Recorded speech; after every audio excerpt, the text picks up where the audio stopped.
Hello दोस्तों, नमस्कार। ये वीडियो स्टूडेंट्स के लिए नहीं है। ये जीवन प्रमाण पत्र जमा करने वालों के लिए, स्पेशली सेंट्रल गवर्नमेंट के एम्प्लॉयज़ के लिए है। ठीक है। तो आज मैं बताने जा रहा हूँ क्योंकि आज मैं सुबह देख रहा था एक वीडियो। उसमें जो बताया है उसमें एक फॉल्ट है, बाकी तो मेरे ख्याल से मोर और लेस सारा सही है। आपको अगर जीवन प्रमाण पत्र डिजिटली लाइफ सर्टिफिकेट जीवन प्रमाण पत्र जमा करने हैं, आप अपने घर से बैठकर ही कर सकते हैं। ठीक। उसके लिए आपको दो एप्लीकेशन चाहिए। उससे पहले मैं बता दूं, मैं एक वीडियो देख रहा था, उसमें एक ऐप है आधार फेस आरडी। आधार फेस आरडी, ये एप्लीकेशन अगर आप डाउनलोड करेंगे तो ये आपको दिखाई नहीं देगा। ठीक है। तो जो भी मोबाइल यूज़ कर रहे हैं, इस एप्लीकेशन को डाउनलोड न करें। आपको एप्लीकेशन डाउनलोड करनी है, ये एम आधार ऐप यानी कि एप्लीकेशन। आप ये टाइप करेंगे तो आपको जो जैसी इसकी लोगो आता है, ऐसा ही इसका लोगो आएगा, लेकिन ये एम मीन्स मोबाइल के लिए या आधार एप्लीकेशन है। इसको आप डाउनलोड करें। इसे डाउनलोड करने के बाद जो भी उसमें लिखा है, एज़ पर दैट उसमें आसान स्टेप्स हैं। अपना ये पूछेगा, आधार नंबर लिखिए, ये लिखिए, ये लिखिए, वो करते जाएं। आपके पास एक ओटीपी आएगा।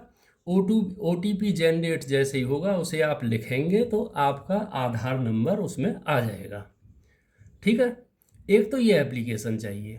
वैसे इस एप्लीकेशन का सिर्फ इसलिए यूज़ होता है कि ये जीवन प्रमाण पत्र है, ये इसके साथ काम करता है। ठीक है, नंबर एक। नंबर दो, आपको दूसरी एप्लीकेशन डाउनलोड करनी है, ये जीवन प्रमाण एप्लीकेशन।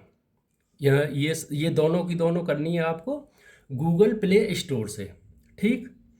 ये पहले ही आपको इसे पूरा करना है, यानी कि इसमें जो भी ये मांगता है इंफॉर्मेशन वो आप डालिए, ओटीपी आएगा वो डालिए, आपका आधार कार्ड उसमें दिखाई दे जाएगा जैसा भी आपका आधार कार्ड ओरिजिनल है। Okay, next.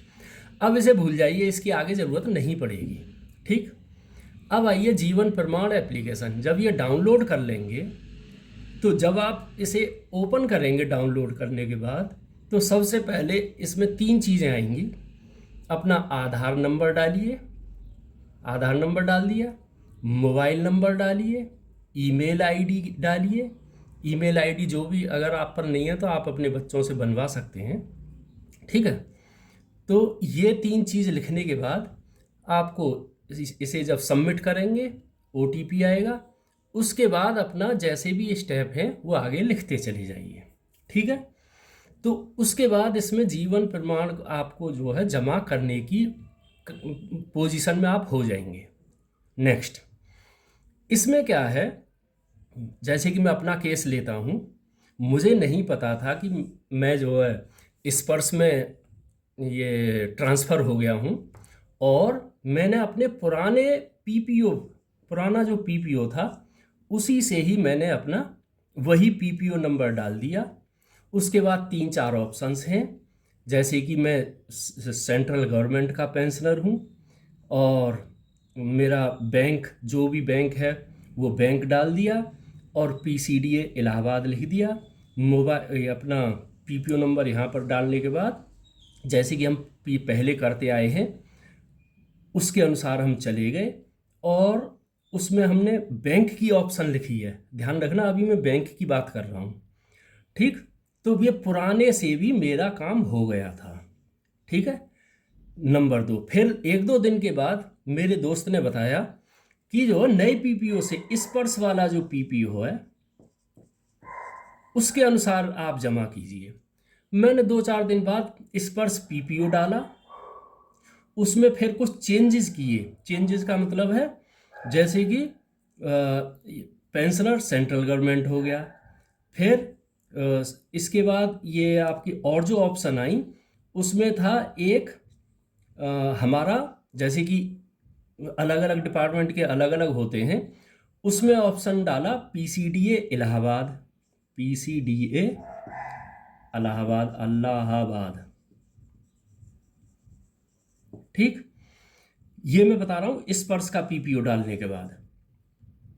उसके बाद फिर आता है 2 बार लिखना है आपको स्पर्श पीसीडीए इलाहाबाद। एक और ऑप्शन है स्पर्श पीसीडीए इलाहाबाद, ये आपको डालना है।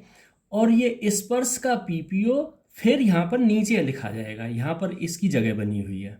ओके, अब इसके बाद ये करने के बाद आप इसे जमा कर सकते हैं, यानी कि वही वो फेस को दिखाएगा। आपकी आँख को जब आप स्ट्रेट हो जाएंगे तो आपकी आँख को ब्लिंक करवाएगा, यानी कि पलक झपकवाएगा, ठीक है। तो मैंने ये दोनों से किया और मेरा दोनों का ही ऑथेंटिकेशन आ चुका है, यानी कि मेरा जीवन प्रमाण पत्र वहाँ पर पहुँच गया है। जब मैंने पुराने पीपीओ से किया है, डाला तो मैंने था पुराना पीपीओ, लेकिन यहाँ पर जो जब मेरा ऑथेंटिकेशन आया तो उसमें स्पर्श का पीपीओ लिखा हुआ था। इसका मतलब है अगर आप पुराना पीपीओ भी डाल रहे हैं देन उसके बाद भी आपको जो है स्पर्श वाला पीपीओ ही लिखा मिलेगा। इसमें भी जब आपका 3-4 दिन बाद ऑथेंटिकेशन आएगा कि आपका प्रमाण पत्र एक्सेप्ट हो गया है तो स्पर्श का पीपीओ लिखाएगा, ठीक है। ये तो है एक प्रोसीजर।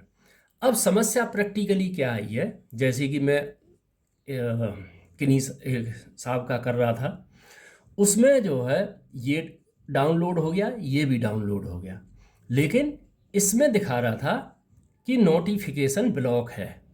नोटिफिकेशन यानी कि ये काम नहीं कर रही थी एप्लीकेशन। नोटिफिकेशन को ऑन कीजिए, लेकिन उसमें अंदर से सेटिंग थी मोबाइल में कि वो नोटिफिकेशन ऑन ही नहीं हो रहा था, तो उसके में ज़्यादा अंदर नहीं घुसा। एक और केस जब मैं कर रहा था उसमें क्या था कि ये जो है ये एप्लीकेशन उसमें बोल रहा था कि no biometric device is detected, ठीक है, इज डिटेक्टेड। अब जबकि उसमें बायोमेट्रिक डिवाइस है, तो मेरा जो मानना है, जो हम जैसे स्टार्टिंग में जो अंगूठे वगैरह से जो अपनी मोबाइल को खोलते हैं, जो लॉक रहता है साइड में या पीछे होता है, ये शायद उसे एक्सेप्ट करता है। और जिनकी स्क्रीन पर ही अंगूठे वाला निशान यानी कि बायोमेट्रिक ऑथेंटिकेशन के लिए, वो ये एप्लीकेशन उसे शायद एक्सेप्ट नहीं कर रही है। ये 2 केस मेरे सामने आए हैं। तो तब भी आपको चिंता करने की ज़रूरत नहीं है। क्यों?